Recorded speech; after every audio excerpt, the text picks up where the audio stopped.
Vamos lá, Davi. Explica pro pessoal aí, velho, por gentileza. Primeiro eu queria fazer uma pontuação sobre o que Tchaka falou. Em relação à audiência de custódia, beneficiar algumas pessoas que no papel ali de vocês, quando vocês se deparam, são, na visão de vocês, responsáveis pelo fato, e seria ali injustamente concedido uma liberdade. A gente tem que olhar que esse é o preço, Tchaka e Cássio. Esse é o preço que a gente paga por um sistema de garantias. Por você proteger um cidadão inocente. Por vezes, você vai beneficiar uma pessoa que realmente que ela praticou o fato. Mas, numa balança entre uma pessoa que praticou o fato e 100 inocentes, ou um inocente e 100 pessoas que praticaram o fato, é melhor que a gente beneficie 100 culpados do que culpar injustamente um inocente. Então, a gente precisa realmente ter um sistema de proteção. E se a gente for olhar esse sistema de proteção, constitucionalmente, né, na nossa Constituição, ele vem justamente pelo período que a gente estava travando ali. A gente teve um período de ditadura. Não vou entrar no mérito político se houve ditadura ou não, não é esse a pauta daqui. Mas o que a gente vê na história, pelo menos o que a gente olhou nos livros ali, é que era um período de ditadura.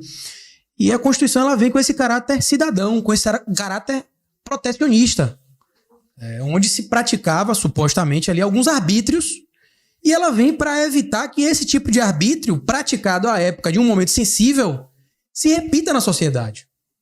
Então por isso que a gente tem tantas garantias. Quando a gente olha para algum fato, é sempre importante que a gente olhe para um momento histórico. Porque normalmente ele representa algo para aquele momento histórico. Talvez hoje alguns pontos não representem mais, ou não. Mas é fato que ela veio para expandir esse movimento de garantia. E esse movimento de garantia, ele é, digamos assim, passado para essa lógica de audiência de custódia.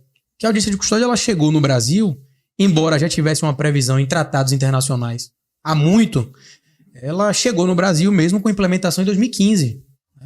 Eu até escrevi sobre a audiência de custódia quando ela chegou. E ela chega com essa finalidade, Tiago. Ela chega com essa finalidade de nós oportunizarmos, naquele primeiro momento, a pessoa presa, a pessoa submetida ali a uma prisão flagrancial ou ao cumprimento de uma prisão. Então nós estávamos ali diante de uma pessoa presa em flagrante delito ou uma pessoa que tinha um mandado de prisão em aberto e a polícia pegou.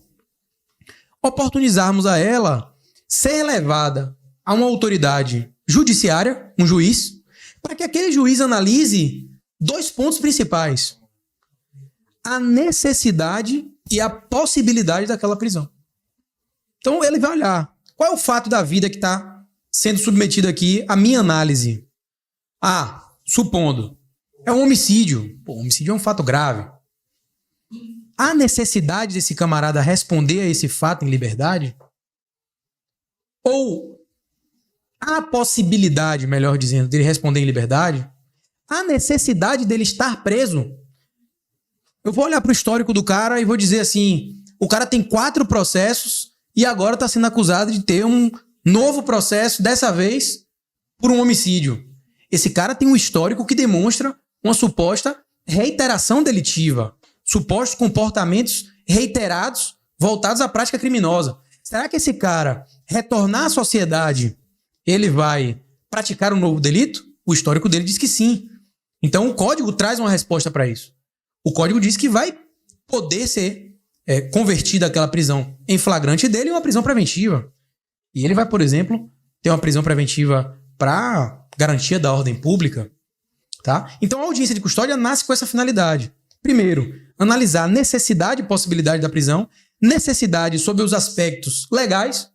Quando é que vai caber uma prisão preventiva? O código vai dizer. Então, se eu estou diante de uma lesão corporal, um fato de menor relevância, pura e simples uma lesão, não vai caber uma prisão preventiva. É uma briga, é uma discussão besta. A gente não tá... O direito penal ele é pautado numa lógica, Tchaka, do que nós chamamos no direito de fragmentariedade. O que é isso? Ele é a última instância a chegar. Ele é o cara que chega e resolve. É a Rondesp. Ele chega e resolve. Então, justamente por esse caráter do direito, ele tem que se pautar em se preocupar com determinados delitos que são graves para a sociedade. Então ele olha, num primeiro momento, na audiência de custódia, necessidade daquela prisão sob o aspecto do histórico daquele cara e possibilidade sob o aspecto de a lei permitir que aquele fato seja realmente dada uma resposta social de uma prisão preventiva. Tá? E tem uma terceira via, que é a terceira via de excesso no cumprimento da prisão ou de excesso na prisão realizada, em flagrante.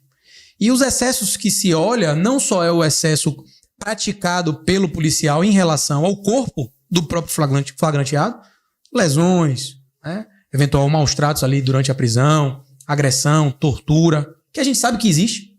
Não é o caso de vocês, não é o caso dos bons policiais, mas a gente sabe que existe, tá? E também se observa aqueles excessos praticados em relação às formalidades. Em relação a você, por exemplo, ter realizado uma busca com as fundadas suspeitas, como autoriza o Código, e você ter ingressado num domicílio para prender supostas pessoas que estariam a praticar delitos, em hipóteses que a lei autoriza o ingresso no domicílio. A gente não pode entrar no domicílio de ninguém a granel. A gente não pode entrar no domicílio de ninguém porque a gente é polícia. Tá? E a gente não entra, via de regra. E a audiência de custódia nasce com essa finalidade. Observar todos esses aspectos processuais e necessários para se verificar se aquele cara tem que responder o processo ou a investigação, preso ou não. Essa falando num limiar popular, a finalidade da audiência de custódia. Aí que tá, né? Porque às vezes a polícia não compreende, entendeu? E eu também era resistente em relação a isso, mas vamos lá. Se de fato há alguma ilegalidade, a gente tem que entender que é papel do judiciário fazer com que isso aconteça, que exatamente esteja solto quem foi conduzido até ali. O que tá assim, pegando, que a gente fica assim impressionado, é que às vezes com um discurso vazio, que eu fui torturado, que eu fui isso, que eu fui aquilo, o cara é posto em liberdade. Como tiveram alguns casos aqui que viralizou, o cara conseguiu ir para 2 audiências de custódia na mesma semana. Você lembra disso? Então, assim, o cara parece que é brincadeira. A polícia tá levando para delegacia, passa 2 dias, o cara é conduzido de novo, a audiência de custódia solta. Com o mesmo discurso que eu fui torturado, que eu fui sair, quando você vai ver, só se for pela via psicológica. Que aí você não consegue provas materiais, né? Não tem exame de corpo de delito, ou tem? Não, em termos psicológicos? Psicológicos não. Assim, às vezes, que eu fui agredido e tal, beleza, aí o cara vai. Aí entendi perfeitamente a colocação do doutor Davi. É bonito, né? Mas você falou de resistência. E como é a cabeça do advogado, né? É melhor que se beneficie 100 culpados a poupar um inocente, né? Foi basicamente isso. E na polícia tem o AZM, né? A polícia assassina ao contrário. É AZM. Mas o que a gente vê é justamente diferente do que é escrito. Porque a maioria dos caras que são liberados aí tem a ficha extensa. E aí faz com que você resista à audiência de custódia, uma coisa que foge do que está escrito. Na prática é diferente. E no Brasil é assim. Muitas vezes, o que a gente percebe também, quando nós estamos diante de situações como essas, é que faltou uma observância a uma formalidade. Então é o que o Tenente Saturnino estava falando aqui, em relação a você, por vezes, não ter o preparo também. E aí, claro, a responsabilidade não é do policial. Porque o policial, ele passa pouco tempo num curso, ele não tem uma capacitação constante por parte da polícia, Não tem atualização é constante, ele não tem uma atualização constante. Todo mundo bate nas costas do policial e quer que dê certo. No dia que dá errado, todo mundo pega na mão do policial e quer responsabilizar ele. Essa é a verdade. Eu digo porque eu também advogo para policiais, né? Então a gente sabe que essa é a verdade. Mas, por vezes, por essa falta de instrução, se pratica atos de uma maneira assim, em inobservância de um procedimento, né? Não respeitando uma formalidade. E aí se encontram as possibilidades de você relaxar uma prisão, de você fazer com que a prisão eventualmente não seja decretada, uma prisão preventiva, de você conseguir o benefício de uma liberdade provisória, tá? Então, existe, claro, esse campo de discussão, né? Mas, quando nós vamos olhar para os números, e aí, assim, é interessante que a gente olhe, a Defensoria Pública do Estado da Bahia, eu tive a honra de ser estagiário da Defensoria Pública e ser servidor da Defensoria Pública, uma instituição que eu tenho muito respeito e admiração. A Defensoria Pública ela fez um estudo das audiências de custódia. E os números que se tem na audiência de custódia não são esses números absurdos. A gente não vê muitas liberdades sendo concedidas. Eu estou falando em pesquisa. Eu não estou falando em você que vai lá e o cara no dia é solto e você vê na televisão. Estou falando disso. Eu estou falando do cara que sentou ali, estudou por 3, 4, 5 meses, 1 ano, a vara, olhou 1000 audiências de custódia. Peraí, de 1000, quantas aqui? Eu não vou acertar o numerário. Se você quiser, depois eu posso até disponibilizar para você, algum seguidor se eu quiser, você manda. Mas tem essa pesquisa da Defensoria. E ela mostra que o índice de pessoas que são presas é maior do que de liberdade. Então nós não temos mais liberdades concedidas. E se a gente olhar o direito penal e o processo penal, ele sofreu algumas mutações legislativas, algumas mudanças, né? Então você tinha uma lógica antes do cara ficava preso em flagrante e o cara ficava no xadrez preso. Vocês talvez lembrem dessa época. O cara ficava preso no xadrez. Tá preso o quê? Em flagrante delito. Mas o flagrante é a prisão pro ato. Depois do flagrante tem que ter prisão preventiva ou uma prisão temporária. Ele não pode ficar preso na condição de flagrante delito. E antes se tinha isso. Então em 2011...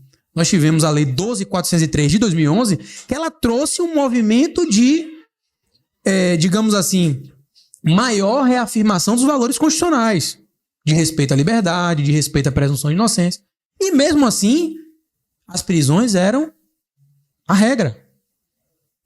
Em números. Eu não estou falando aqui nos achismos, eu estou falando em números.